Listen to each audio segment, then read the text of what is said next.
What's going on? Welcome to the Smokers Lounge. It's episode 58, and we are joined today by the one and only Marksman Lloyd. Thanks for coming out. Yeah. Hope all is well. I'll put my phone on silent. Not very Fucking professional. Amateur. What's been going on? I don't know about you guys, but it's been a slow few months. Yeah, Yeah. It sure has, man. It sure has. Have you felt the effects of coronavirus? I mean, not physically. Yeah, I was not gonna say, like hopefully I not didn't physically. catch it, if that's what you mean. But definitely the ramifications, the repercussions. Yeah. I think all of us collectively as a world have, but definitely feeling pretty blessed to be in WA, right? Oh, for sure. fucking Right. oath. We've Yeah, been I lucky, think that's for sure. 99% of the conversations I have with people at the moment about how good it is to be here. Yeah. Which is kind of cool because up until this year, that usually isn't the case. Yeah, well, everyone wants to to be get over out. east or somewhere else. Yeah, well, we've said it like, you know, it's the most isolated city in the world and all that sort of stuff. And for the first time, it's paid off. Like, Yeah. and like you were saying, in terms of like just normal life in WA, it's only been in the last, you know, say 5 or so years that we've started getting big international acts and all that sort of stuff coming over.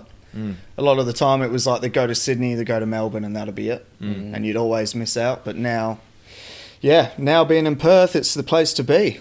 Yeah, they're coming here.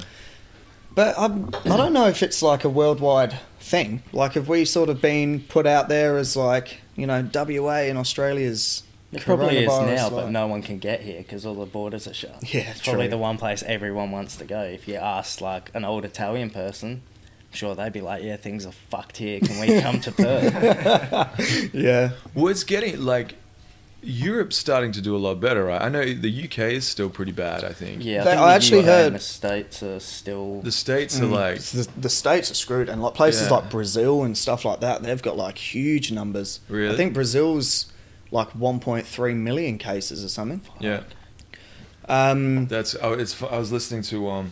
Because it seems like in the States, it's such a more... dividing thing. Like, it Yeah, seemed like over yeah. here, everyone was like, oh, okay, we'll do what we're supposed to do. Yeah. Distance, isolate for as long as we're told to. And over there, it was more like a, no, we shouldn't be told what to do. Either people were Yeah. like, no, we're on board, we'll do Pick what we a have side. to. I was listening to, I don't know if you guys know, like, the fighter and the kid guys. Yeah, Brendan yeah. Schaub and Brian. And they've been making fun of it the whole time. And this week, they've Brendan both come just out. got it. Oh, no. They've both Yeah. got it. And they're doing all right, but Oh, you could just man. sense that thing of like they're eating their words a bit, Oh, Yeah, for sure. 100%. and it might be their last meal. Yeah, I know. It's almost like it's kind of like one of those ha-ha sort of moments. You know what I mean? Like, especially someone like Brendan, Yeah, who he's was going been on about talking it a and lot how of he was, shit. you know, just sort of saying it was a load of shit and blah blah blah. And now he's got it, and like you said, it's eating his words. He's just going back on everything he said, basically. Yeah, I mean, you know, like I listen to those guys a bit, and I'm fans of him. But it's an interesting one, hey, because obviously someone like him, who's like superhuman in the sense that Yeah. professional fighter, Fitness and- yeah. like massive, probably got lungs, like he'll be fine. Yeah, yeah. But if he's coming into contact with people, Yeah, well, that's the thing. That's the whole thing about Yeah. it, right? It's not so much about you looking out for yourself. It's more about like who you might yeah. affect or Yeah. infect. And I think that's where I think that's the message that they put out there, which is that, like, that's what resonated with people the most. That's what kind of it's what made me go, all right, this is serious. I don't have it, but I don't want to risk getting it and being, you know, asymptomatic or whatever and passing it on to my parents or grandparents and stuff like that. Yeah, exactly. And I think that's where a lot of us in Australia sort of went, well, we value family, and, you know, that's kind of the turning point that we... Yeah, I think our chill nature kind of helped us, you Yeah. know? Yeah. Because we weren't, like, rallying against... I mean, obviously everyone gets a bit, like, stir-crazy. Yeah. But we weren't out there, like, protesting against coronavirus No. like they Yeah. were in some places in America. People were Or like, you know, we got to stay home for a couple of months. It doesn't sound that bad. Yeah. Yeah. Yeah, and I guess that's also probably the luxury, like the privilege we have being here as well. Like, Yeah. it's a pretty, like, comfortable place to live. Yeah. Like, I remember looking at I think Perth was, like, number 3, or it was in the top 10 of places to live in the world. And so was Melbourne and a couple of other Australian Yeah, places yeah. as well. So, like, we do have to appreciate that we got it pretty good Oh, here. for as well. sure. No Sparse doubt. population, Yeah. opportunity, like it's pretty chill. I wonder where Melbourne's sitting at the moment, because they don't Yeah. seem to be getting any better, eh? Yeah. Well, aren't they getting Just like, when you think that they're going to exponentially get worse? better, it's all just got worse, and now they're getting like 40 cases a day or something. Yeah. But Did you guys like?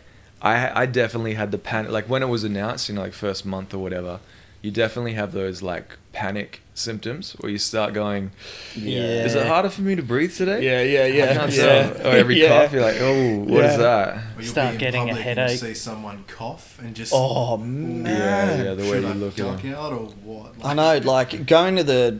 I was very, very cautious about going to the shops. Like I hated. I mean, Yeah. especially when the whole panic buying thing was going, because I looked at it as well. If it does get a lot worse, and I'm sitting at home thinking it's going to be fine, and then it comes down to it, and I've got no food. And I'm wiping my ass with a t-shirt. Yeah, But that was toilet paper is the weirdest thing. Like, Yeah, I feel, especially yeah. for Australians, you think like alcohol would have been in a shortage, or Yeah. like, you know what I Yeah. mean? Like, Or it- tinned food or something. Yeah, you know? But that it's was like the second thing to someone do. said toilet paper, and everyone was like, "Oh, I guess toilet paper is the most necessary." Yeah. yeah. It was so strange that way. But yeah, I was definitely, whenever I went into shops, I was like holding my breath, like that would make a difference. yeah. Like trying to run in and Yeah. just get in and out. Even pasta. I was talking to my dad, and he'd gone to try and get some stuff, and he was going down the pasta aisle. And Pasta. obviously, when the whole panic buying thing, that was like one of the things that just disappeared straight away, like all your bags of Right. spaghetti and all that sort of stuff. And he reckons the only brand of pasta that was still on the shelves, he was like, he was sort of thinking, why is it still there? Like, why is nobody buying this stuff? And it was made in Italy. And people were just gone, nah, I'm not getting it. Yeah, Because it's it Like was it could have made been in shipped Italy. over in, Yeah. in the It's been package. sitting Just in a bag of plastic bag. coronavirus. Like Just- that. You guys remember that episode of The Simpsons where they open up the box and there's like a virus that's come Yeah. over Oh, from somewhere? and- Yeah. It's just crazy when shit goes down, the dots people connect. Oh, Like, man. oh, this is made in Italy. Italy has a lot of coronavirus cases. When was this packaged? Like, there's Yeah. no further question than it was made in Italy. Not going to take the risk. Yeah. And yeah. Yeah, it was wild. I'm glad that I'm glad that it's back to normal, but I mean, it's obviously still such a huge problem. I think worldwide. it will be. Like, we're going to be talking about it for a long time. Yeah. Oh, for sure. 100%, Still. yeah. Like, and because I was listening to something the other day where they were like, we still haven't hit the economic crisis that's going to come from it. Yeah, like, we're very still in the true. bubble. Like, it's still going to hit. So who knows what that's going to look like. Yeah. Well, I think this is the biggest unemployment rate that they've had in like years, like ages and ages. Yeah, it is interesting to see what the follow-up repercussions are, even when we're over it, like you said, with the economy and stuff. Do you guys go down any of the conspiratorial lanes with it? Yeah, I mean- I've gone down a few of them. I don't know where I sit. I'm sort of, in I've the middle. dabbled- I'm open-minded. So Yeah. I'm listening to Yeah, a lot like- of it, but I think that's where I always land with that stuff. It's like, Yeah. I could be, but it also couldn't. Yeah. But I'm not going to attach myself to one particular... Yeah, you don't want to get lost in it. Man, Yeah. It's a toilet very paper big- companies released the virus to sell more toilet paper. That was the whole- Yeah. and they just employed one guy to just go into like the biggest shopping centre and just start buying bulk packs, and Yeah. someone saw him and went, this guy's onto something, I'm going to start doing the same thing. What does he know? Next thing you Part two know. of that conspiracy is they started taking a meter off each roll so they could make even more money. You would have thought though, if toilet paper companies develop the virus, they take it a step further and make it like a stomach virus. So you're like, you're going through even so more. you toilet- definitely need toilet Yeah. paper. Yeah, I feel like with all the conspiracies, I've just found myself going into the same, like the ones that have been thrown out everywhere. I've not dug too deep, but like just the whole bio warfare, China made it in a lab and it got, from the army and it got leaked and all that sort of stuff. And I did see something about monkeys. Was that Theo Von? Oh, I don't know if it monkeys was that- escaped Oh, they a s- laboratory. Yeah, I don't know if it was real though. Chris D'Elia was talking about it before he and they got stole cancelled. some vials of it. Yeah. Don't know if we should talk about Chris D'Elia. That's still a strange subject. I don't know where I'm at with that. Are you a fan of Chris D'Elia? Yeah, but obviously at the moment, Mm. it's a bit tricky. I think you can see everyone avoiding just like in general, just kind of talking about it because, you know, I've seen some like back and forth, like he's rebutted it and come out against it, but obviously no one in their right mind is okay with that stuff. Yeah. And if it does turn out to be true, that's a wrap. He's right? gonna I be know. Louis C.K. like the same thing where he'll just disappear for a while and then in a few years he'll probably Try and come out come back. and he'll probably talk about it. Yeah. But I think it'll be a while before he think- can. The thing that got me with it as well, like we were huge Crystalia fans, like, and especially doing the podcast and stuff, you know, we've listened to Congratulations fucking heaps. Yeah, him off the top, he's hilarious. Yeah. I like his podcast more than his stand-up. Yeah, Oh, I'm for in the sure, same for sure. boat. But so when it first came out, I was trying to just, you know, oh no, it's a load of shit, like it's not real. And then, you know, Fighter and the Kid came out and they addressed it, and Bobby Lee and Andrew Santino, they addressed it, and Theo Von. And after listening to all these people put their, you know, sort of point of view across, or their side, it just made me think that they knew something that none of us actually knew. You know what I mean? Like they Right. almost were waiting. Like, you know, Brendan Schaub, he just starts crying and he's like, I'm so mad. I'm mad at him. I'm mad at whatever. And it was like, okay, well, if you were backing him up and you believed that it was not true, surely you would be conveying Yeah. your support. But then I was talking to a guy at work and he was saying, well, none of them want to get cancelled. None of That's them are it. going to support And him. especially if it is, you Yeah. can't they can't with 100% certainty be Yeah. like, no, you didn't do this, you wouldn't. Like you have to, I guess, treat it with the uncertainty. Yeah, like bit, a neutral sort of... I suppose it's like a legal case or something. You got to sort of just let it pan out, find out all the information. You know, if your mate goes to trial for murdering someone, you don't necessarily want to come out and go, nah, he's my mate, he would never do that. Yeah. And then it turns out they're guilty or something. Yeah, true. Especially when you're famous and you got, you know, your podcast or And I comedy wonder or if whatever to the lose. behind the scenes they're still there for him in the sense that like either urging him to get help or just being there. Because I mean, I Yeah. can't imagine what. Yeah, it's just one of those crazy situations. I don't know if you guys are big Justin Bieber fans, but he had a couple of. No, I'm joking. He had a couple of days later the same thing. Oh, really? But he had all the receipts to back up that it was like two girls that made allegations about him, and he had all the kind of like hotels where he was staying and kind of proof to just be like, I wasn't where they said I was when I was, so the allegations were false. Yeah. And that's such a tough thing because, for one, it takes away from those false allegations, take away from the women who have actually been through it, which is 100%.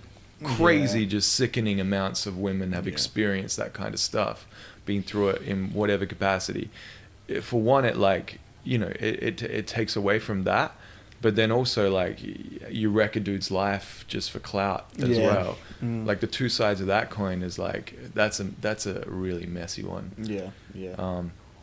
But I don't know. I feel like there's nothing you can really say around it that without being, like, hands off. Do you know what I mean? It's just one of those things that you want. You just want, I guess, justice in the situation. If Yeah. someone's been wronged, Yeah. you want justice to. And unfortunately, in a social media world, justice takes time because there's so many different stories getting spun. Yeah. So you don't know what's... It's like that show on Netflix now, that Trial by Media or whatever it Yeah. is.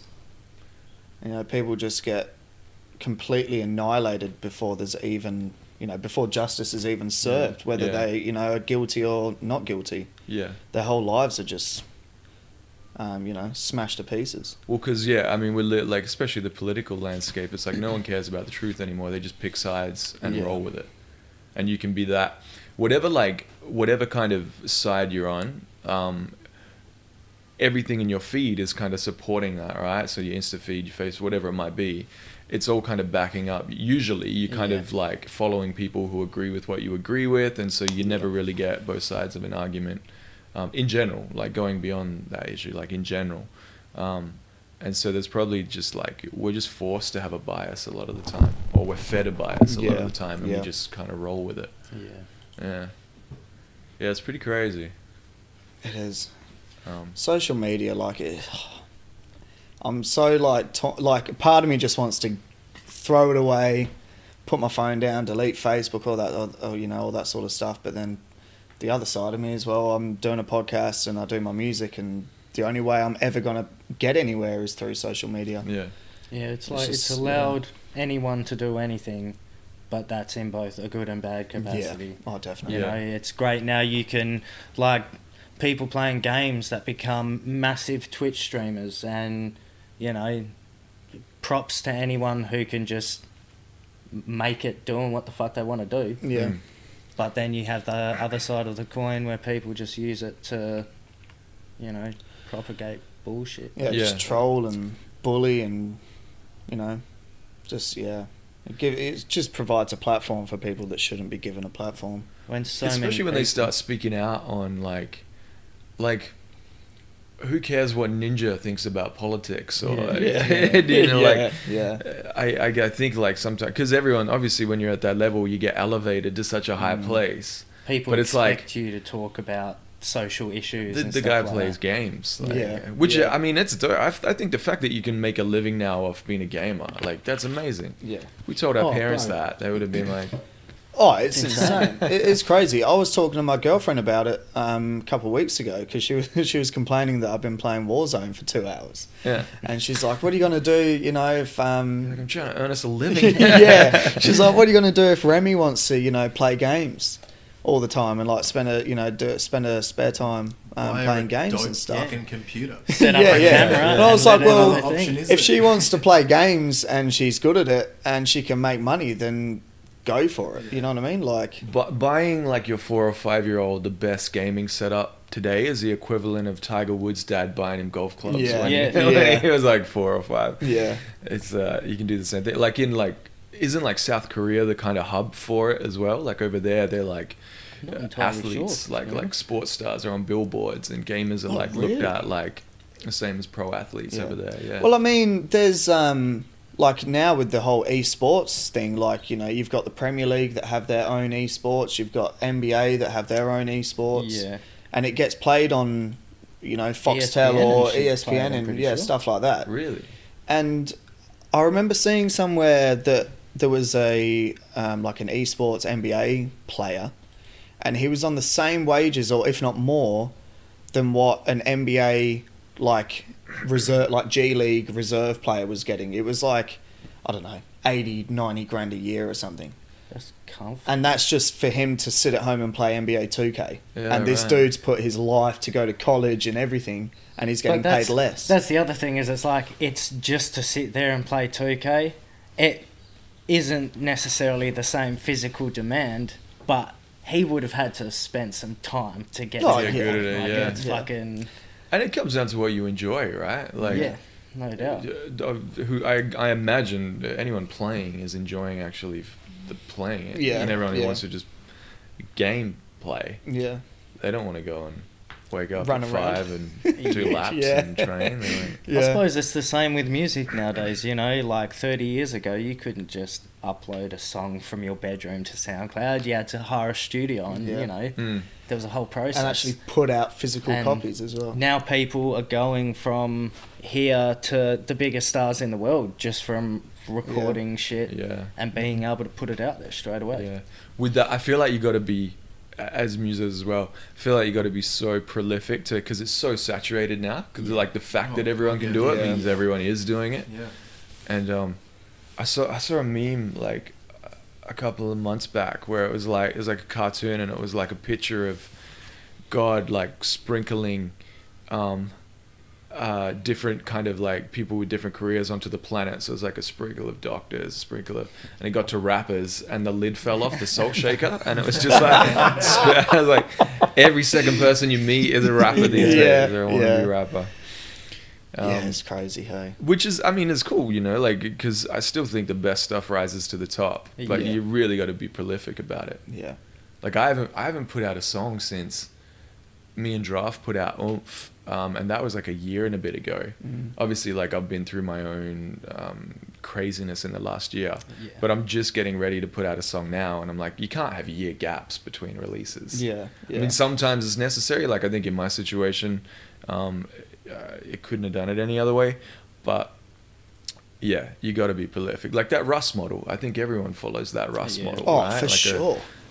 A song a week. Even one of my favorite comedians, Andrew Schultz. I don't know if you guys heard of him. Yeah. I reckon he's going to be one of the GOATs one day. Just so funny, definitely. So witty.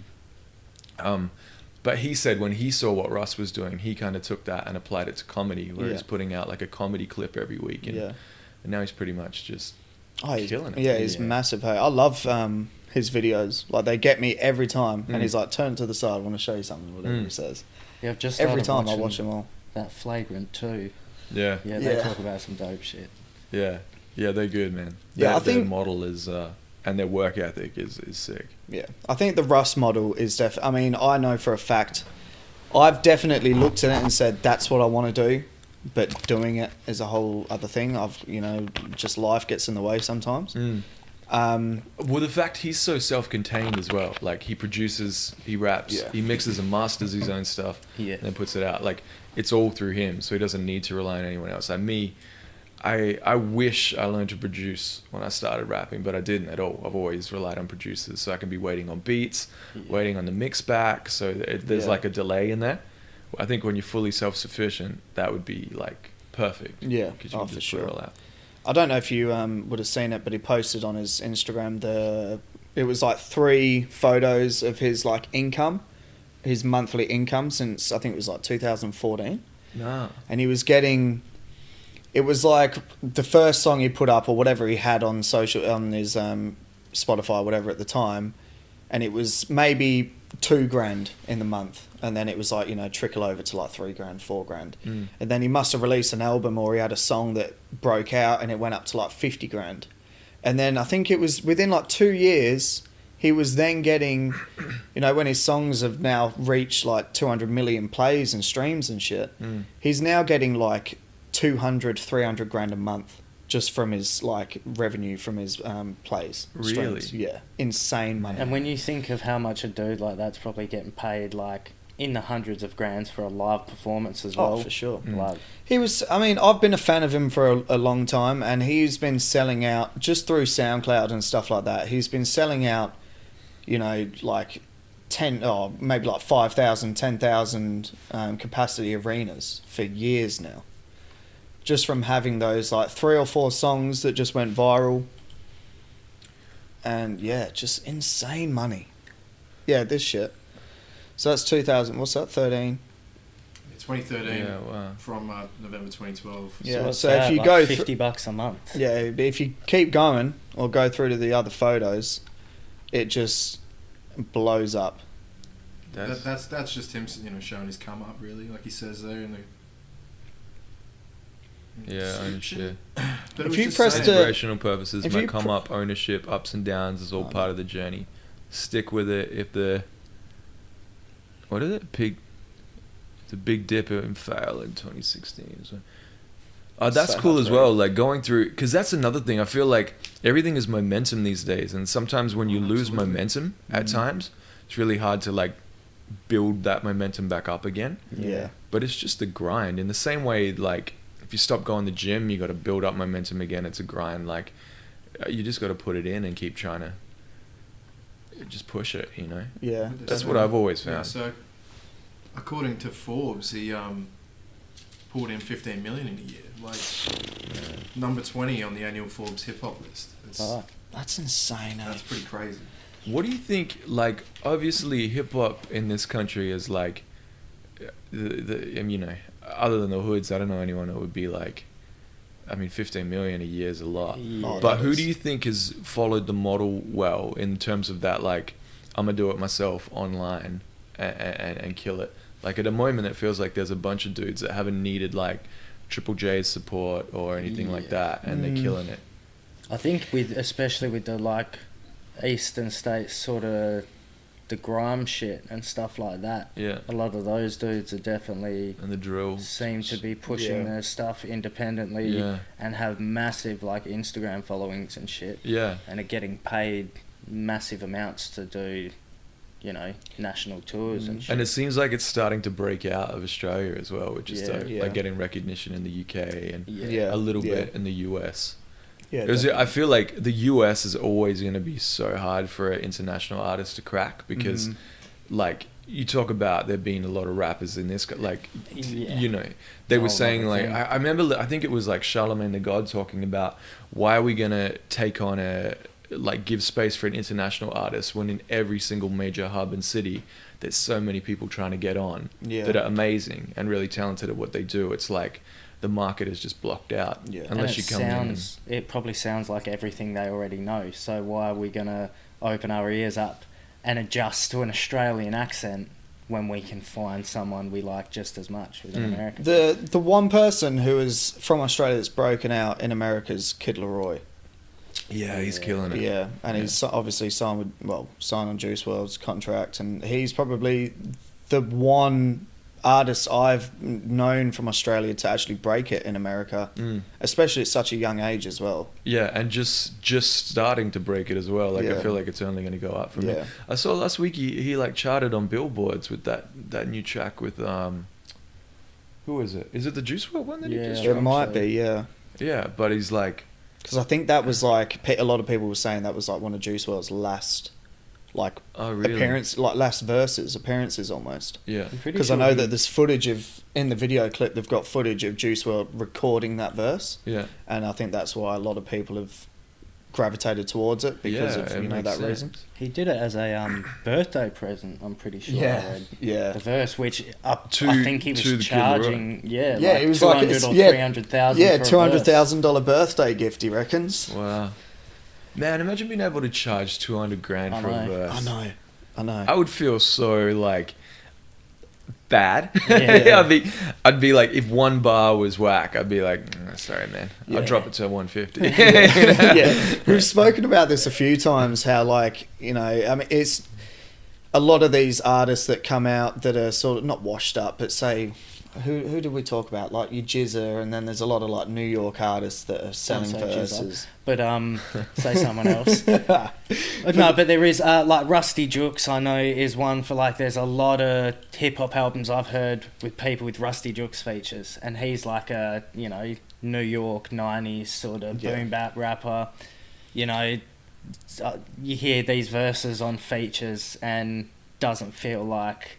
They're just like throwaway. Like if you're charging, I feel like if you're going to charge someone, I mean, $200,000 is a ridiculous amount of money. I can't imagine he would be charging anywhere near that. Doubt, no. But if you're charging someone $2,000, $5,000 for a verse, whoever's paying that money, you're going to want a good verse. You're going to want something that they've actually sat down and they've put their heart into. Yeah.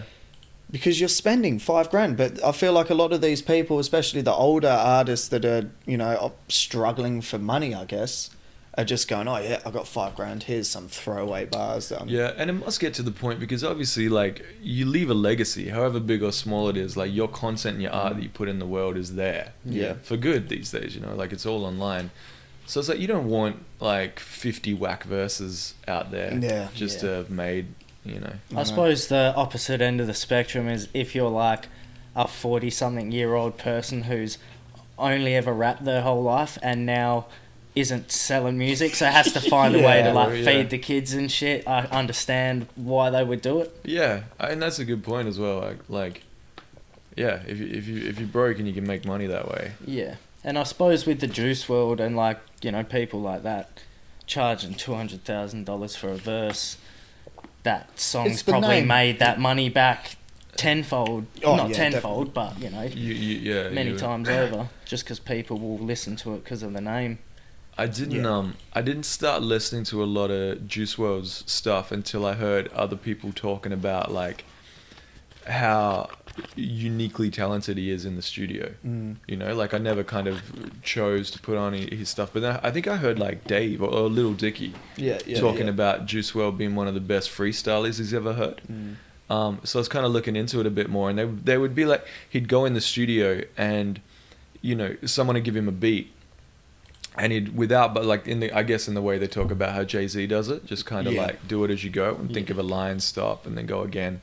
But he'd just go over the same track, like 5 times in a row, put down different melodies, different vibes, and like everyone was a hit, they'd say, and then he'd be like, okay, you guys pick what you think is good. And I was like, man, that's like, for one, just to have the kind of like self-confidence to be able to be like, I'm gonna go into a session with like some of the best beat makers in the world, not be prepped and just see what comes and let it come. Like that's pretty dope to me. That's like something from in there. Didn't he? That's definitely something special to be able to have that ability. Yeah. Is he the one who did the hour-long Westwood freestyle or something? I think it was. Yeah. Yeah, they were talking about it like 55 minutes, and then I was like, because obviously like with a lot of the new stuff, like bars isn't the focus, but he actually had some good bars as well. I was like, he's got some stuff to say, which is cool. Yeah. And super sad, man. Like 21. Oh, no. Did you guys see like the whole what happened with that? Like flew into Chicago, I think, on like a PJ. Yeah. And because what I heard was because he had so much on him, like contraband and Oxycontin or whatever the opiate was, codeine, and the police were going to search the plane. I heard that he just like took it all. Yeah. And then went into cardiac arrest. Yeah, because I did. Yeah, I think that's. Yeah, I heard that was like they'd not been investigating him, but I think they'd had some kind of tip off that he was coming in with, like you said, a lot of shit. Yeah. So I think they were trying to catch him for that. But that's an interesting thing to think about, because if they were going to get him on that was probably like a prison sentence, right? Definitely. So it was like a year. Unless he just did a 6ix9ine and snitched out all of his dealers or something. Dude. And somehow look at, like, he now is still alive. He's still alive, and he's absolutely smashing it. He released that track with Nicki Minaj. Yeah. And again, just blew up in the hundreds of millions of views. He's getting just as much money, if not more, than what he would have been getting before. I mean, they call him the ultimate troll, right? And that's what it is. Like, it's not about integrity anymore. It's about clout and attention. Attention is a currency. Yeah. And he recognized early on, it doesn't matter if it's negative attention or positive. If you can like play it off, it's going to work for you. It's not like when he did it, I don't think anyone was like, I could have never picked him to be the type. He seemed like a fucking dickhead from the beginning. So yeah. He's the, like, I don't know how to say it, but he's just like he's the epitome of like almost just clout in general, like the rainbow hair, the grills, the style of music he had, the weird like one word track titles and shit. Like it's almost. Sorry to cut you off. It's almost like it'll be the before and after, where we have now a picture of like a slouched over sort of ape looking dude, and then a dude standing on his hind legs all upright. It's going to be a picture of a normal person, and then it's going to be a picture of Tekashi 6ix9ine, and it's going to say before social media, after social media. It's crazy to see, and I can't imagine though, like, because what he puts off on social media is that like he doesn't care, it is what it is.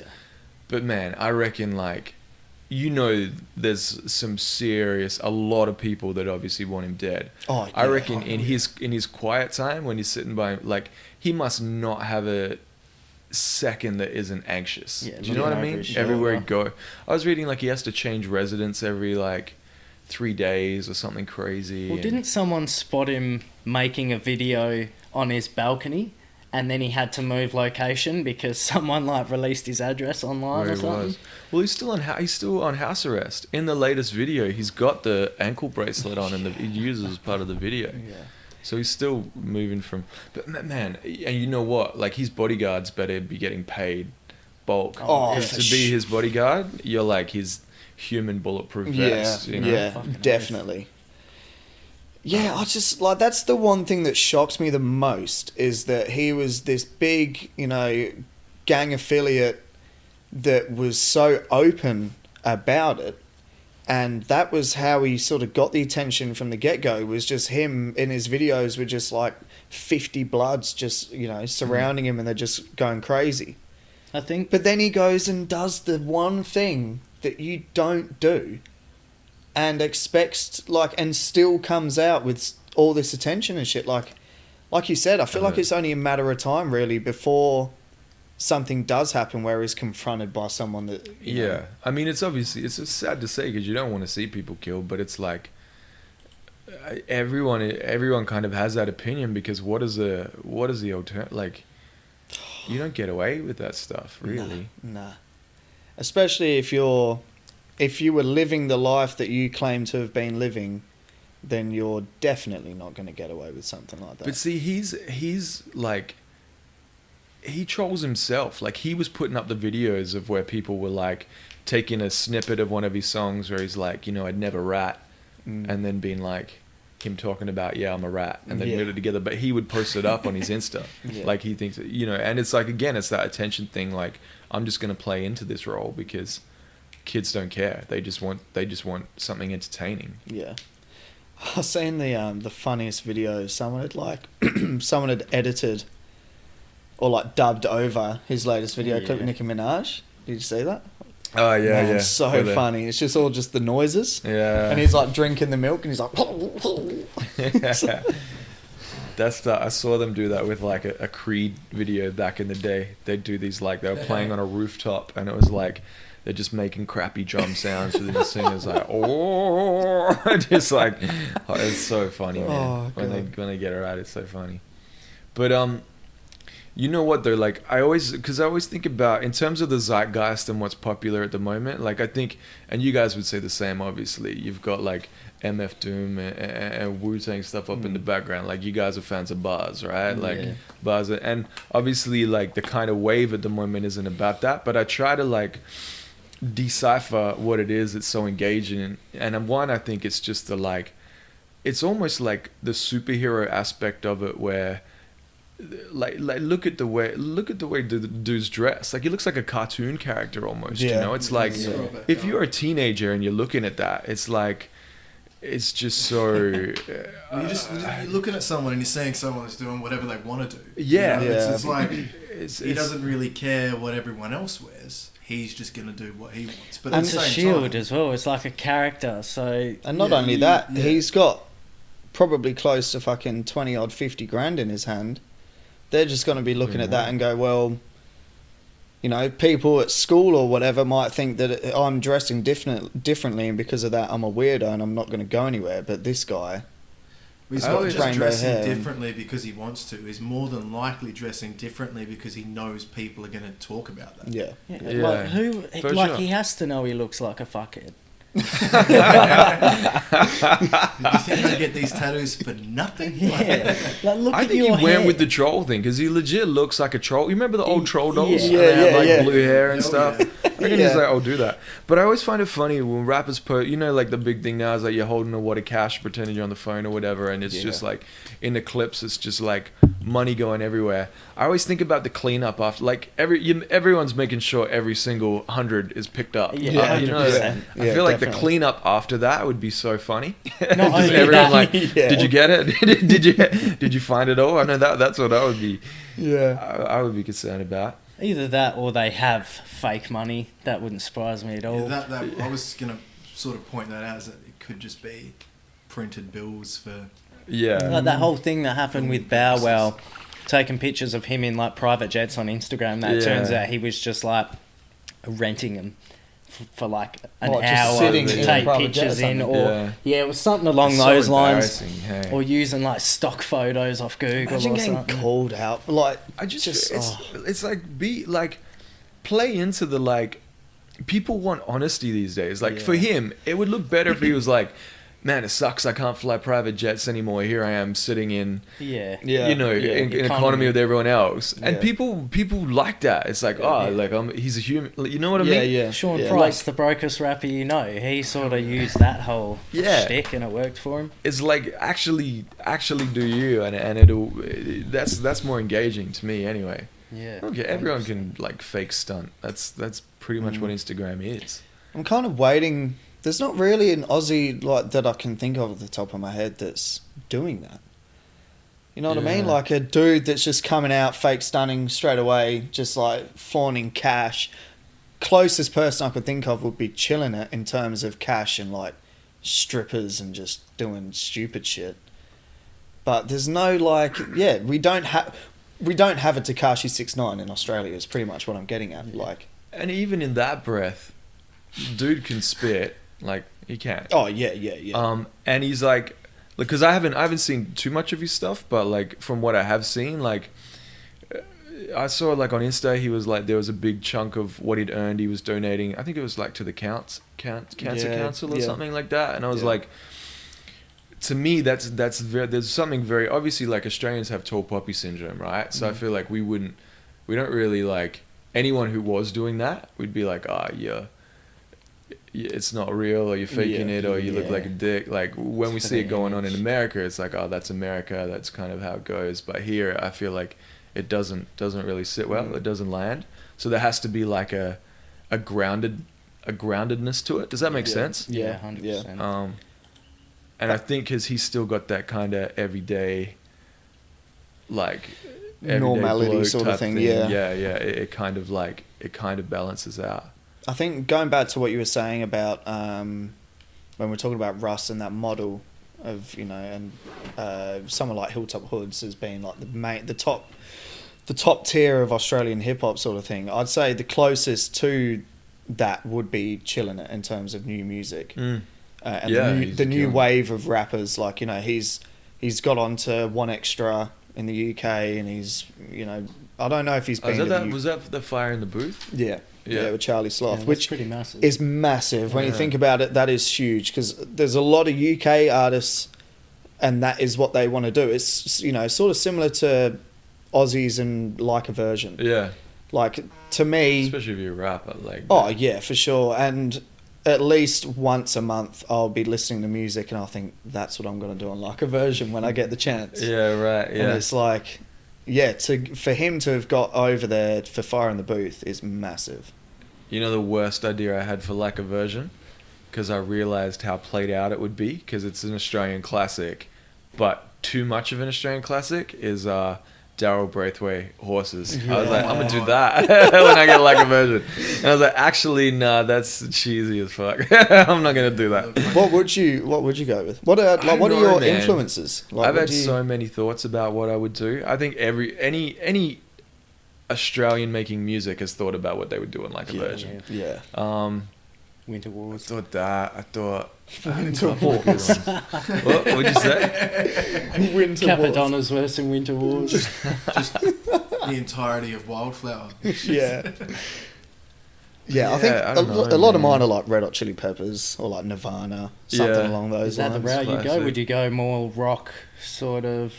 Yeah, I sometimes take it in a weird direction. And I think about, imagine you do like a song that everyone hates, like remember that Aqua song, "I'm a Barbie Girl"? Oh, Yeah. And you take it and you make it super sad and strip back, and it becomes like a commentary on like how everyone feels like they got to look amazing now on Insta, Materialism and shit. I feel like doing something like that, flipping it, making it something completely different is like, I don't know, that appeals to me as well. I mean, Yeah, there's that's no cool, like, fucking way yeah. I'm going to do Barbie Girl. But do you know what I mean? Just thinking Yeah. about random kind of Yeah. things that you could flip. I always like fantasize about that. Yeah. But in terms of influences, man, like all my influences are like storyteller folk artists. Like I love Bob Dylan, Yeah. love Rodriguez. You guys probably seen that Searching for Sugarman documentary. I've not actually watched it. haven't yet. You should watch It's it. popped up. For I think any person making music, it's such an inspiring story. Like,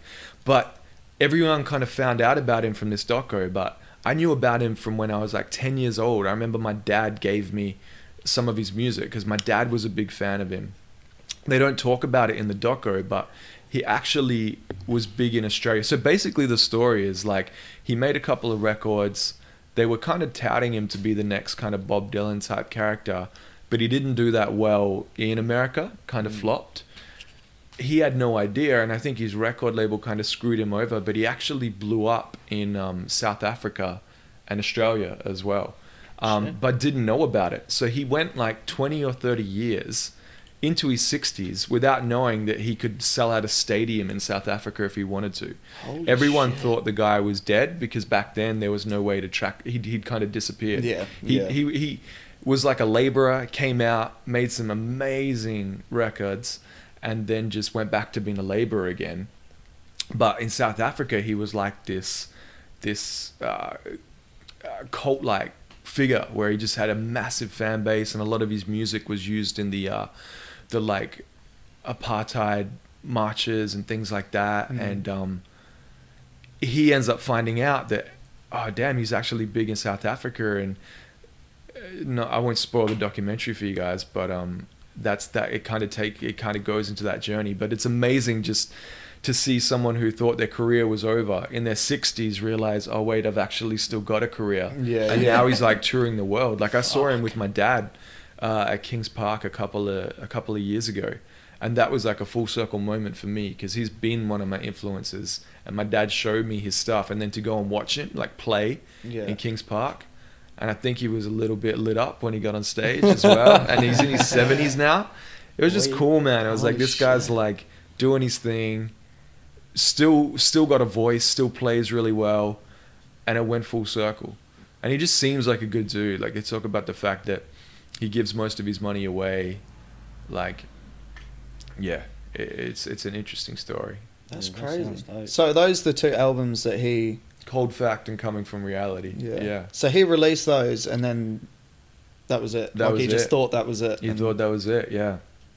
And they're like is lyrically insane. amazing. Like Sugarman is such a good song. There's so many amazing songs. It's crazy. He almost prophesied his demise. I think there's a track on Coming From Reality. I forget which one it is or what the title is, but first two bars is like, I lost my job 2 weeks before Christmas. And he's telling the story about like a dude who's struggling. But it turned out, like eventually his record label dropped him, and it was 2 weeks before Christmas. Wow. And he kind of just fell off and went back to laboring and doing his thing. And I don't know if that would be like... I don't know how I'd feel about that. If I'd thought that my career was over and then found out, you know, when I'm 60, that my career was never over. It's like, Being damn, right a little like, bit. I've just been working my ass off, and I could have been playing music and doing what I love for the last 20 years. well, it's crazy, man. Like, they ask him about it in the doco. They're like, are you I think they say, like, are you mad about the fact that you had to go back to like laboring work, which is hard work? And he goes, his response was like, nah, it's good for you, keeps you fit, keeps the blood pumping. Like, he had no qualms, he wasn't angry. And I was like, it's almost like he just kind of sat in that space where he was supposed to be and just let it be. And it kind of came back around to him. And like, he didn't need to do it for any other reason than the music. Just to sort of put it out there. Yeah, he just loved the music. Apparently when he started playing, he used to he'd be so nervous that he wouldn't face the crowd. He'd face the back wall. So he'd set up in like a bar or whatever, and he'd play looking at the wall because he didn't want to look at all the faces. People. Wow. Yeah. Interesting dude. Yeah, it's a strange, like a very interesting, what's the word? Not ritual, but, you know, if that's what you've got to do to get on stage and to perform, you know, to feel comfortable and to get into your zone. Yeah. I mean, if you can kill it with your back turned, Yeah. you're doing something, right? Yeah. He then there were all these rumors, like in South Africa, the rumor was that he actually had committed suicide on stage. There was a rumor going around that he was dead and that he'd shot himself on stage. Wow. That's what they all thought happened. They all thought he was dead. But I watched the doco. Imagine blowing up in South Africa. Like, Just- it's just such a... You don't hear of, like, international acts from South Africa. Well, that I'm aware of, anyway. Die Antwoord. Yeah, that's the only Oh, one I yeah, can true. think of. Yeah.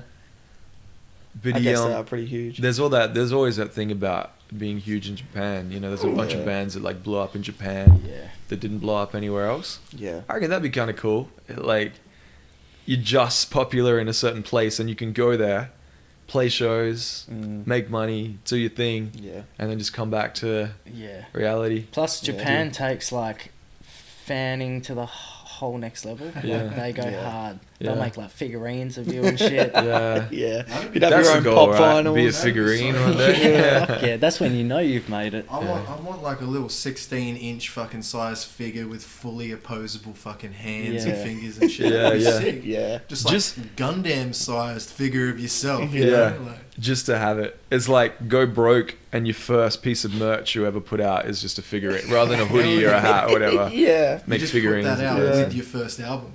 Yeah. It's like, A $350 Yeah. figurine. hey, it's a collectible, man. Like, But I mean, one of my Rodriguez, one of my major influences when it comes to rap. I think like Tupac was what got me into it, so he always has a spot there. Jay-Z holds a spot because I think when you think about hip hop, I think he's one of the most kind of well-rounded, prolific, mentionable names when it comes to MCs. Like I don't necessarily think like he's super witty and he's good, but not all the time. It's like how many times can you tell the drug selling story? Yeah. But I just think he's almost the epitome of hip hop. Oh, definitely. Jay Electronica, I think is incredible. J. Cole, I'm a huge fan of. Yeah. Who else? Going back, dudes like when Rhymesayers was big, that was when like I was really getting into hip. So like guys like Brother Ali and Slug from Atmosphere, I love. Mos Def has always been a huge one for me. Talib Kweli. Black Thought is incredible.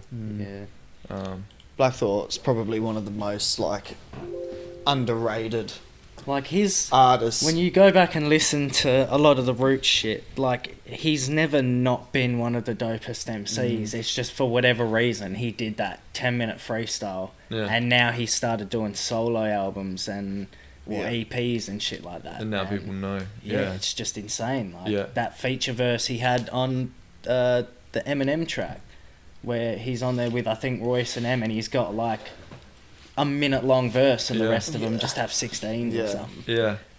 I also kind of love the way, like, he was kind of cool to just be like, Questlove is the kind of, like, when you think about the Roots, you think about, most people anyway, think about Questlove. And he kind of gets, like, overlooked sometimes, obviously, but he was almost, it seemed like he was just chill to be like, the Roots is my thing, this is my family, And I've never seen the Roots live, but they were like voted one of the 20 best live acts in the world. Be amazing to see them. Well, apparently, why is Questlove the face of the Roots? Like I knew of Questlove before I knew of the Roots, but I don't even know because him and how Black Thought like started busking together. And I understand that, but like it's the thing of like prolific. how I knew who Questlove was without really knowing who the Roots were or anything about the Roots is like before I'd ever listened to the Roots, I knew who Questlove was. It's because he drums for so many different people as well. Yeah, and produces is like a session drummer for a bunch of guys, DJs. His musical knowledge is insane. And he's such a recognizable figure. Yeah, the afro. I think I was gonna say I feel like it is just the afro. Hey? Man, I don't know, dude. I think he's one of the like when it comes to like music and music knowledge, and even just drummers in general. Like he's not a super technical drummer, but he's in the pocket like no one else is in the pocket. Yeah, he's just that dude. What about you guys? I'm interested. Like who are you guys like in terms of rap? Like who are some of your favorite MCs? Well, I could name all of his. Ghostface Killer. How do I fucking know? I mean, Ghost is probably one of my favourites. So how do you feel about Action Bronson? I mean, I'm a fan of Bronson's shit. I don't think they compare. Yeah. Like because I love Alchemist production and shit as well. So I could listen to Bronson all day. I struggle with Bronson. When he first came out, I definitely saw the appeal. The first thing I thought of was he sounds exactly like Ghostface. But, sort of. Yeah, obviously now I've listened to more and they don't sound very similar, really. You can definitely just tell the difference. But There was beef for a bit though, wasn't there? Yeah. Didn't Ghostface call him out on it?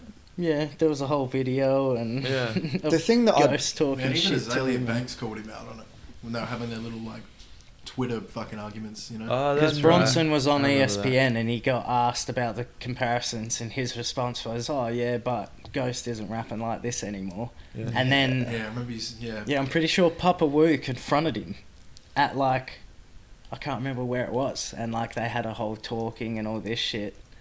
But I didn't go anywhere. Yeah, right. yeah.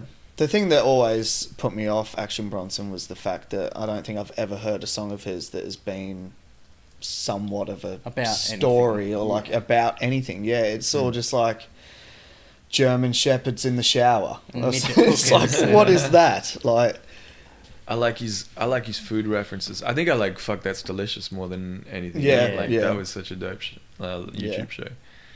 You see the episode when he was in Perth, and he was at the North Perth the sandwich deli. I forget the name of it. Yeah, Yeah, making there. like fucking rolls Was that in or Leaderville? something, eh? No, Wait, North Leaderville Perth, was near something. I think it's on like Fitzgerald Street a little Yeah. bit, but I do remember that. It was like Yeah. it's like an Italian deli sort of. Yeah. yeah, That's crazy. Yeah. dude. Can Yeah. In terms of like, yeah, in terms of like my hip hop sort of influences, I'd say it's pretty not stereotypical, but like the first dude that I came across really was Eminem. And then from that, I got introduced like quite a young age to like grime at the time when I was maybe like 12, 13, and it was like Dizzy Rascal, like Wiley, Kano, all Yeah, those sort of dope. old school dudes. yeah, And through that, I got into like UK hip hop and people like Jest, and then all of like your high focus, like your Flip Tricks and Dirty Dyke and guys like that. And then eventually over time started listening to more Aussie hip hop. He got me onto Mantra, I think. No, you got me onto Mantra. Did I? I'm pretty sure. Yeah, I can't remember, but yeah, I just used to like just Google everything, like Yeah. and download just albums and discographies of like any artist that I came across that I liked. I would just get whatever they had, yeah. and eventually I just ended up with hard drives just full of albums and shit. And then before I knew it, I was listening to fucking everything. Yeah, right. But in terms of like Australian artists, Horror Show Yeah. are probably my top. I mean, I've got them tattooed on my arm. Oh, you got the probably- logo? Yeah. Yeah, sick. Probably that's like, if I can reach that level of like, you know, what Solo has got and what Horror Show have achieved, then me as an artist, I'll be happy. Yeah. 'Cause that's- Solo's And just just writing like those kind of songs. songs is like the soundtrack to so many people's lives. Oh, you know? definitely. Like I remember Inside Story coming out and Yeah. it just been my soundtrack to get me Yeah. through that time. Yeah. And then Inside Story was the Yeah. same. And yeah, he's Yeah. very, very dope. American artists, like Eminem. I love J. Cole. I love Kendrick. Who else? Paul McCartney. Yeah. How do you guys feel about Kanye? I I love his old shit. yeah, I was gonna No, say. I'm not really here for any of that experimental bullshit. Yeah. That's just me. I'm sort of Yeah. closed-minded when it comes to like, yeah. I honestly, okay, so here's a question for you. Sorry, I didn't let you answer. No, about it's Kanye. gone. But like, I was thinking about it the other day, and I know like he's a super dividing kind of dude, but in terms of having an album for every chapter in my life, I feel like Kanye's albums almost have like bookmark chapters in my life. And I was like, if there was one artist that I was only allowed to listen to for the rest of my life, I reckon I might choose Kanye. Kanye. Yeah, That's a Kanye's pretty albums. bold Solid. statement. Like, My Beautiful Dark Twisted Fantasy is one of the best hip hop albums Oh, ever. Yeah. definitely. And when you're talking about like bookmarks in your life, that album holds a very significant part of my childhood. It was like coming to the end of high school. Just, I mean, you know, being rebellious, drinking, smoking, going to parties, all that sort of stuff. And that album easily just, if I listen to that, it just encapsulates that whole time of my life, like easy. Yeah, me too, man. A little bit of a low-key flex, but I climbed Mount Kilimanjaro a few years back, and I remember on the way down we had like a Bluetooth, and we were listening to my Beautiful Dark Twisted Fantasy. So like, I have, whenever I hear the songs, my mind, I'm associated with being like on Kilimanjaro. And walking down it, just like, that's insane. Listening to Nicki Minaj's verse from Monster, which is one of the best verses of all time. That's so interesting. That song is probably one of my favorites of all time. Yeah, it's dope. I can remember sitting in a park, getting stoned, like we'd be sitting around a phone, listening to like, because I think So at this point, and stuff. it was a lot of like, we were still heavily torrenting.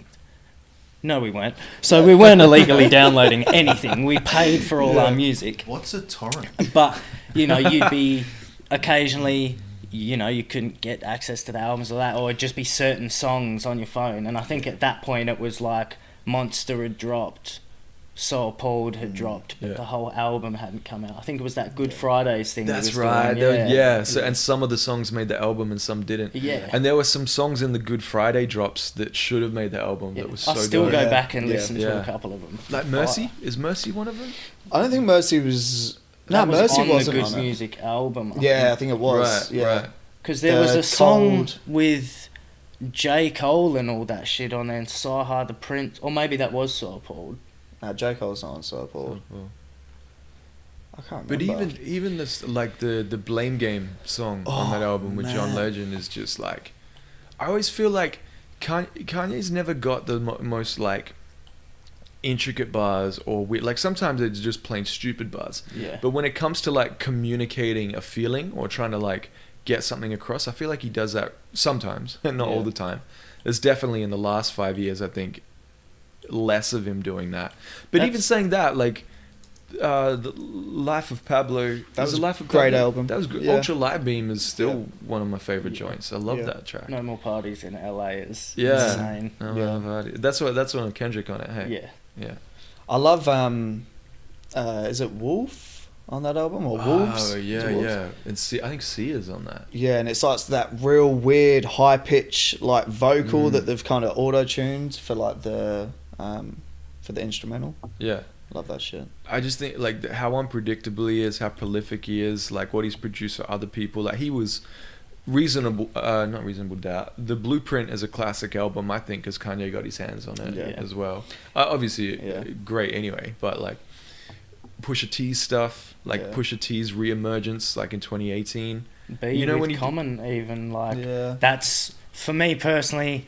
Like I love Common's first two albums, and then B was like his last solid good album. Great one, yeah. And that was Kanye. And that was like all Kanye. Yeah. One of my favorite tracks off of this whole album is probably the All of the Lights interlude.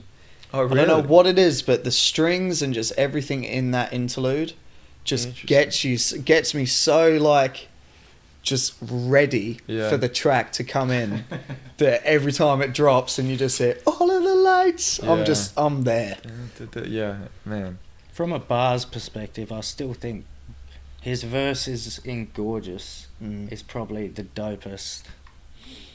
But I think Lost in the World. It's strange that you said that. Well, not strange, but like that you would say Kanye if you were to listen to one artist, because funnily, like I've put on Kanye shuffle like throughout all of his songs when I've been at work. Yeah. And like 8 hours, I'll just listen to Kanye the whole time, and very rarely will I skip a song. Yeah. And even though like his Yeezus album, I wasn't a huge fan of, but there's still a couple tracks on there that I'll let play out and are good Black songs. Skinhead. Yeah, and Blood on the Leaves and all that sort of stuff. Man. Like, I agree. Like, I wasn't a super big fan of Yeezus either, but I was a fan of how he was like, I'm just gonna do something completely different now, and try that, and did that. Like, I love, as a creative, I think that's so important. Yeah. You know, you could segregate your whole fan base doing something like that, but he's not scared to do it. I think that's what being a creative is like all about. And you know, he's a little bit crazy, and he puts his foot in it often. But I think Yeah. I wouldn't be surprised if he's on the spectrum as well. Mm. Like, I kind of get that impression. Let's Well, just just have a to look at speak some to of what these you were saying about accolades. like dividing everything as well. When he did 808s and Heartbreaks, I feel like that's sort of responsible for the complete shift that's right. in rap and like your Drakes, and now to the point with Travis Scott and all that. Yeah. They're using a model good. that Kanye sort of did, Mm. and again, it was through just experimenting and Yeah. doing some shit I feel completely like off the cuff. T-Pain deserves a little bit of credit in there as well. I Yeah. remember there was a big thing about him Oh, like The Good Life. Did you mention that? The him Good being Life? the first. The Graduation album for me played a huge part as well. That was me too. that was probably one of the first albums I sort of got my hands on. My mum bought it me for Christmas one year, I think it was. Yeah. And I was going back to the UK for a holiday as well, and I had that album, and I just listened to it the whole time I was there. Yeah. And that was just, that was probably like his first, that album definitely brought in the new school hip hop of the time, Yeah. with the tracks like The Good Life. What else did he have on there? Can't Tell Me Nothing. Yeah, so many good ones. Can't tell which one had most Def The on Good it. Life. I knew. Yeah. I can't remember. There was one with most Def that was dope. What's it? It's College Dropout, eh? That's kind of Yeah. But yeah, even with you saying that, like him, I reckon he's one of the guys who's responsible for, like, real lyricists been coming back into like the forefront of. Because after him, then you had like Kid Cudi and J. Cole kind of come out, and and Kendrick not long after that. And you remember like early 2000s, that was when it was like Nelly and Ja Rule and 50 No one was and really rapping. not like rapping at like all. that. And I feel like Kanye kind of made the transition for it to be okay, not to be like gangster or whatever you want to call it. Like he kind of created a platform for like A broader sort of audience, like. yeah, and just hip hop being more Man, lyrical. Shades, he made man. it okay to wear those shades Yeah. that look like you're wearing a set of blinds. Like, Yeah. Yeah, you made it remember okay to when be they sensitive. came out and everyone had a pair. The saddest Yeah. pair about all of this Oh, is so me and bad. Trent have a photo of us wearing Of course them you at do. like the year 11 dinner dance or something. They're so like not functional. Yeah, no, they're not. Yeah.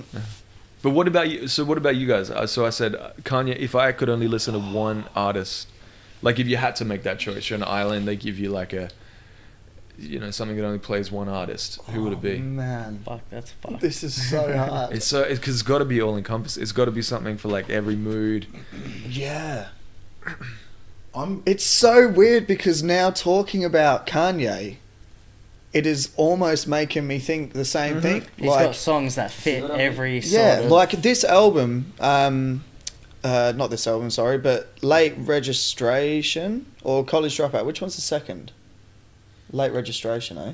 Yeah, Late Registration is second. Yeah, That's the see one that had, album with like, Diamonds Are yeah, Forever. that album start to finish for me Heard him say. is insane. And I was going to get to this as well. There's like Addiction has been sampled by Absol for probably one of my favorite Absol tracks. I can't remember the title off the top of my head. But then Work Out for J. Cole, the end of... Do you want to scroll down? I'm not too sure if it's this album or not. Oh, Kanye's Workout? That Yeah. track, is that what you're talking about? Or Yeah. That was on the first one, College Dropout. Yeah. But so yeah, I was J. Cole took the vocals from the end. I want to see you work out for me, and that's a Kanye flip. And I remember hearing it not that long ago for the first time. Blew my mind. I was Yeah. like, holy shit! Like, The story about Workout was because Jay was like, you need a hit for the album, for J. Cole to drop, because that was on his first album, and he'd done it all, and they were like, oh, there isn't a hit on here, there isn't a radio single, and so he did Workout, Yeah. and that blew up. and then But he knew Nas, that was Let Nas down. yeah, and then Oh my Nas gosh, told him. man, that Nas gave told me him like, why did shivers you when do I- it? yeah. And then just going back to responded, the label oh, with your man. finished record and going, Yeah, here it is. It's all done. I've slaved over this for the last couple of months. Yeah.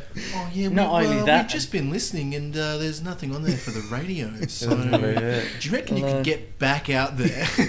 Not What only it- that, that's but one J. of- Cole nailed it on the head when he's talking about how Nas made you owe me with Genuine, and like Nas is one of the dopest going, but he's notorious for picking bad Bad beats beats, and yeah. doing even worse Say as singles. a tin ear. Yeah. Imagine if Nas just like let, you know, I don't know, like Just shit on Premiere someone produce everything he ever did, or like. Oh. Well, it'd be pretty much Gangstar with Nas, wouldn't it? That's a good Which point. is Well, just think like Guru Nas is almost has a like similar is voice. the dopest song. Now, if Nas did an album like that, Oh, what do you say? instead- What song? Nas is like.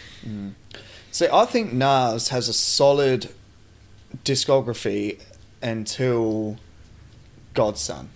That's probably for me. Like you got Illmatic, The Message. It was written. It was written. Stillmatic, God's Son. Where's Nostradamus fit in all this? Oh yeah, no, that's pretty. Yeah, that's a pretty terrible album. That's got the radio track on it, Yeah, with P Diddy. Nostradamus. Oh. What about the one he did in 2018? Oh, sorry, that's my alarm going off. What about the one he did with Kanye in 2018? Did you guys like that? Is that Nasir. Life I didn't is Good or hate whatever? it. Like No, there no, was Oh, Nasir, yeah. Adam and Eve slaps. So I find it so hard when this stuff releases to actually go and listen to it with almost like a fresh ear to think, all right, this is new Nas. It's like when he released is it Life is Good? Is that the album? And it was like his that major bad. comeback album. Yeah. See, I struggled with that big time. Gangstar releasing a post, whatever. Yeah, but that new Post Gangsta Malone. album, gonna like say I still listen to that. post-mortem I for a reckon second that there. turned out dope. Yeah. I Yeah, met you I met can't Guru. say that album Actually? Real? is Yeah. good. Really? Holy Yeah, shit! That's at insane. Like he played it. He at a festival officially ages loves ago. you now. That's I insane. remember, it was so funny, man. And he was like standing there, and I was a kid. I was I don't know, 13, 14. I don't know how, man, but when we were coming up, we got into so many like Jurassic 5 I got into when I was like 16 at Metro's when they That's played there, and it crazy. was like night of my life. But yeah, I was talking to him, and he was just like standing there talking to people, and I was like, oh hey bro, like I'm a huge fan. Do you reckon, just fanboying, can we get a picture? And he was like, yeah man, 1 sec. And he was talking to this chick, and she was like pretty hot. And I reckon he talked for like another 20 minutes. And I'm just standing there off to the side like, oh wait. Yeah. And they're just talking, and I'm like, oh man. I was like, when it gets awkward to the point where you're like, I don't know. Yeah. I should Yeah. So wait. it's But just- I waited around and got the picture. And lost the that's picture. I sick. don't have the picture No. anymore, which sucks. That's Man, Moment of That's Truth insane. is like that was one of the first hip hop songs that I heard that wasn't 50 Cent or Eminem. That like Really Is this going back to yeah. Dave Mirra? Dave Mirra Freestyle BMX 2, boy. Yeah, see, that was going to be my artist that I answered with is like, if I had to listen to one artist for the rest of my life and no one else, it'd probably be Gangstar.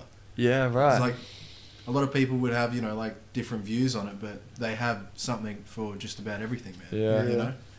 And DJ Premier's one of the greatest to do it. Like, Like, you can't deny that. It's indisputable, you know? Yeah. I could probably go J Cole. J Cole or Kendrick. I think they've got quite a solid mix of everything. Like Good Kid, Mad City's still one of my favorite albums. yeah. Oh, absolutely. Oh, definitely. And like I think he's 2014 best. Forest Hills Drive as well is Yeah. just Yeah, there insane. isn't many albums that you can listen to from track one to the last one and go, fuck, that was sick. You know, Yeah. like I could listen to Non-skippable. that again without having to touch the skip or anything. You know? Yeah. That's what I'm thinking, like What about you, bro? Dilla. Purely Yeah. just because Dilla's produced so much shit for so many different people. That's a good And point. there You get are, a big like, selection. He's got absolute bangers that he's made for people who are just rhyming over it. Then he's got like Fall in Love and shit like that. You know, Yeah, that Slum Village album Yeah. is one of my favorites as well. Yeah. That whole, I remember like, I remember taking a chance on that. Like I hadn't heard of, I knew who Dilla was, but I hadn't heard of Slum Village, and got that album, like bought it, and it was like, man, this is, like, Yeah. I haven't heard anything like this before. especially Fall in Love. That's such a like timeless. Yeah, classic. Like man, I feel like it's so hard to make timeless music as well. Like so much of the stuff today, I reckon in 5 years, 10 years, people are going to be like, it's unlistenable. It'll be like, I reckon a large part of where hip hop is right now will be looked at kind of like how 80s pop was looked at, where it's like, oh, it was fun. It's kind of like out there, like hair metal or something, you know, where it's like, there wasn't a lot to it though. Not across the board, but a lot of it, I think. Even early 2000s hip hop. Like personally, I can't like, there might be the odd 50 Cent song and shit for nostalgic value, but I don't think like, you were saying the Nellies, Ja Rules, the G Units, I don't think much of that music at all has aged very well. G Unit Beg for Mercy is a solid album. But I'll still bang that every now and then, and I don't know why, but it's like probably the most gangster shit I've ever listened to. It probably holds some nostalgic value as well. Yeah. But a lot of shit from that era I feel like doesn't have... Eminem dominated the 2000s. The early 2000s underground in America was like when Jurassic 5 were big and Black Alicious and Hieroglyphics, Little Brother and shit started coming through. Oh man, Little Brother's so dope. Jaquan, Tipsy. Jimmy, right there. Oh, this is year 8 all over again. These are Bubba Sparks, man. Deliverance, I think it was, by Bubba Sparks. That was a tune. You know what's still good? Like if you hear Nelly is a what's your song? Oh shit. What is the if you wanna go and take a ride with me with 3 women in it, if you hear that in a club today, everyone's still singing along. Hey, must be the money. Yeah. I've seen so many dudes like put that in their set and cover it just because everyone goes off when they hear it.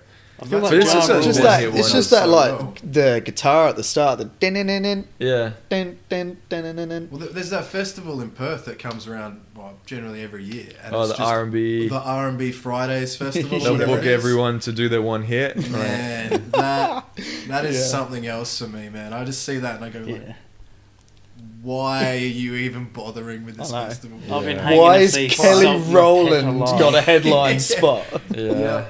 Yeah, we've got Usher up there with his walking frame. Like, no offense, but Usher would probably still smash a set. Yeah, I'd pay to see Usher perform. He's only doing the dancing to Let It Burn, you know, just... See, that's another album. Usher had some bops. Yeah, that album... Is it Confessions, that album? Confessions. These are my confessions. Yeah, that... Oh, man, solid. Yeah, man. Yeah. 100%, man. Yeah, I think... In terms, like what you were saying with the artists that are going to be, you know, looks back on in 4 or 5 years and be like nothing really anymore, you can definitely, whether or not it's because we're musos ourselves and we've got quite a broad sort of view on music in terms of like artists that we listen to that no one knows about or whatever. I feel like I can definitely pick the artists who will always be remembered, like your J. Cole's, Drake's, Kendrick's and stuff like that. A lot of these Lil Pumps and I don't know who's another one, like just that new school SoundCloud wave, you know that they're going to be nothing in 10 years time, or not nothing. A lot of people come and go. Yeah, the standouts here, like XXXTentacion, as controversial as his private life was, he made some like, I reckon pretty cool tracks. Yeah. And Juice WRLD, there's some good stuff. What are your thoughts on Lil Peep? Lil Peep is he died as well, hey. Yeah. At like 21. I don't know, man. It's interesting to see how a lot of hip hop is becoming like emo punk. Yeah. Well, it's almost like Blink 182 mixed with Good Charlotte. Yeah. He was that's sort of why he got the notoriety that he had before he died, was purely because he was almost a game changer to bring in that emo punk rap. You look at him and you sort of expect him to start a verse with, "Where are you?" Yeah. That nasally, but I mean, yeah, man, super sad, but obviously like affected a lot of like people love him. Oh, it definitely touched a lot of people. Yeah, huge artist. That fentanyl, man, that's a evil thing. Yep. Well, got Mac Miller as well, eh? Mac Miller and Prince, It's getting Tom everybody Petty. out here. I mean, yeah, the opiate stuff is crazy. Ghislaine it's Maxwell. just, yeah. It's just She's going to die of a insane. fentanyl overdose Who? in a week's time. Ghislaine Maxwell or whatever her name is. Yeah. Oh, with the... That whole thing, like, yeah. I mean, she's screwed. Like, the documentary itself just shows enough evidence, really, that no matter what she says, I don't think that there's any coming back from it. Yeah. But that's what you get when you do whatever the fuck he was doing. Yeah. Because that shit was Shit. messed up. Yeah, man. Like, I'd just buy jet skis and shit if I was rich. I'm not out here trying to buy a kid or something. Like, Buy so jet many skis other and fucking drive things. around Yeah. like the dude Yeah. from Tiger King. Just Yeah. Yeah, like, find a different hobby. Like, I know, eh? just, man. The more stuff that comes out about it, it's just like, what is going on, you know? I know. It's- That's the thing. There's like so many people that are linked as well. Someone told me that Seth Rogen, his name was on the private jet list Flight of logs or guests whatever. or flight logs or whatever. And it's like, It's so crazy. what is the world coming to when someone like Seth Rogen is involved in this sort of Yeah. shit? Like, what? I was listening to an interesting point on Flagrant this morning, actually, Flagrancy 2, and they were talking about how, because when you say, everyone will be like, oh, they are going to kill her, or they killed Jeffrey. They is such a, like, Yeah, they can't be all-encompassing blamed, thing. sort It's of. never like, it's never pinpointed, because the list is seemingly so long Yeah. that there would be so many people that are okay with someone like that disappearing because they don't want their Yeah. dirty laundry. Yeah.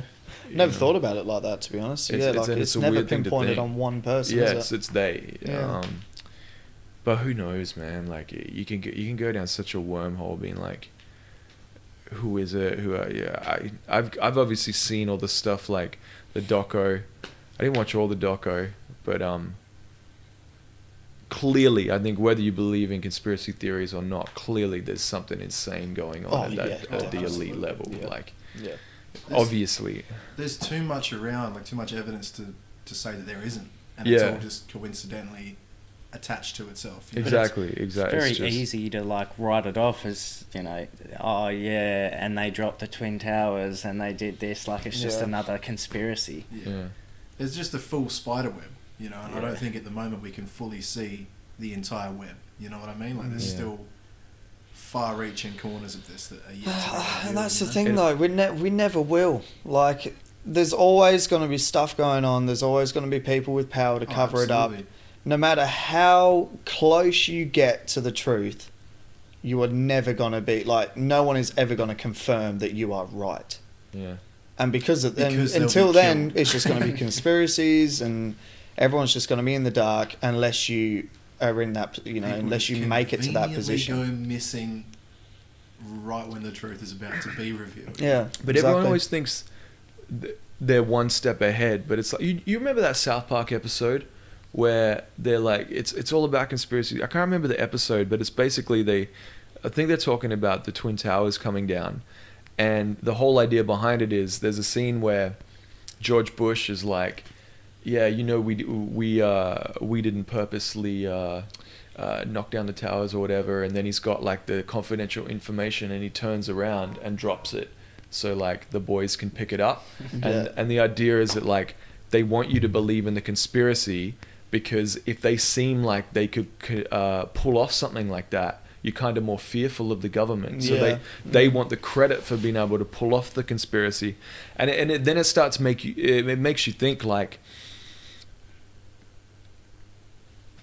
I wonder what conspiracies they want us to believe because there's something else going on Yeah. completely, and they're Yeah. happy for us to believe Yeah. that one because they're doing something Yeah. completely different, you know? Yeah. It's taking Cool. our attention away from other things. Yeah, it's like they just leave like little breadcrumbs that you're just going to Yeah. feed on whilst they're doing some other shit. Yeah, it's Yeah. sleight of hand. It's Yeah. sleight of hand. you Yeah, know? exactly. It's what we were saying earlier about like how, you know, all this shit's happening conveniently while COVID is happening. Yeah. And like up until this point, especially in the States, there seems to be like something going down or something's about to be revealed. Someone shoots up a school or something.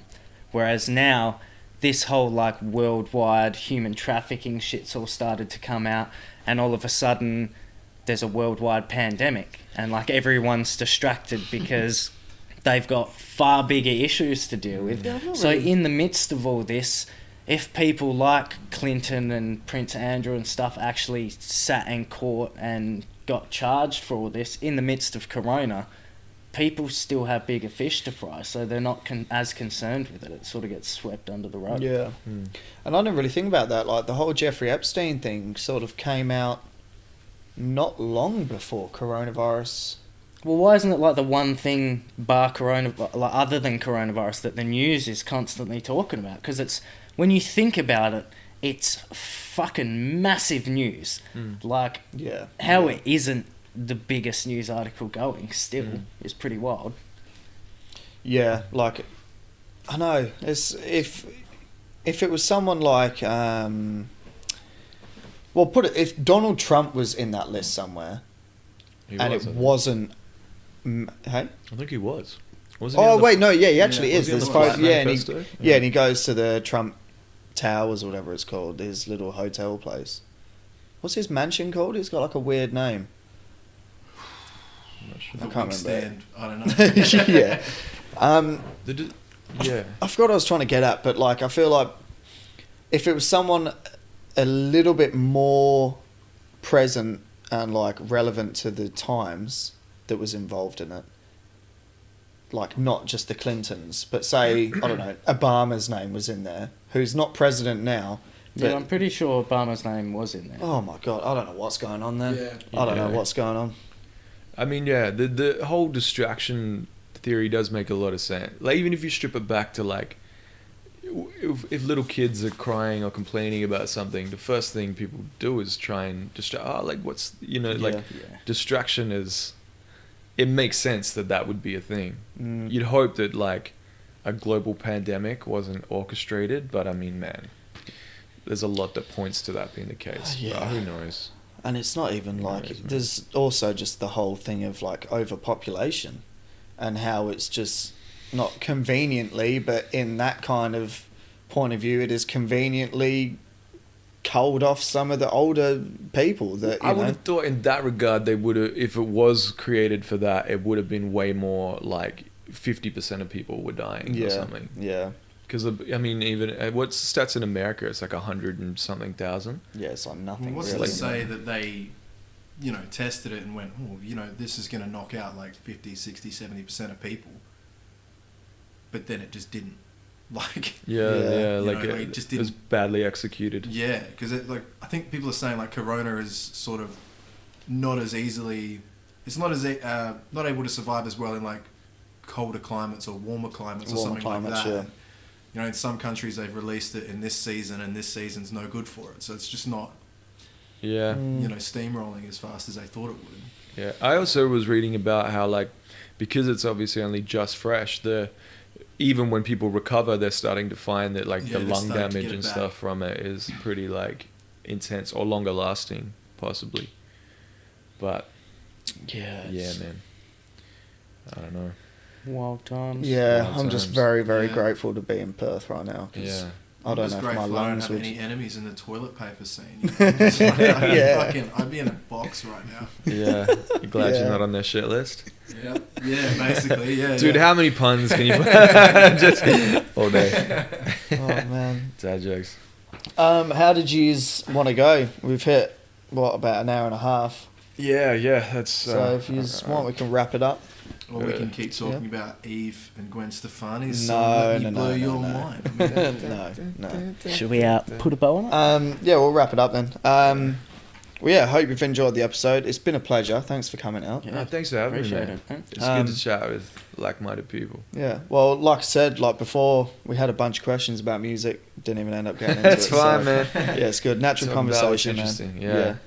Yeah, no, that's dope. But yeah, thanks for having me on, guys. I hope it just continues to go from strength to strength. Yeah. And from what I've seen, you guys are some of the first in our city actually doing this properly and well. So props, Hope man. so. Yeah, Well, I just hope it cheers continues for that, to man. build. Cheers. Yeah, it's dope. Well, yeah, hope you've enjoyed the episode. And we'll be back next week. Peace. Peace.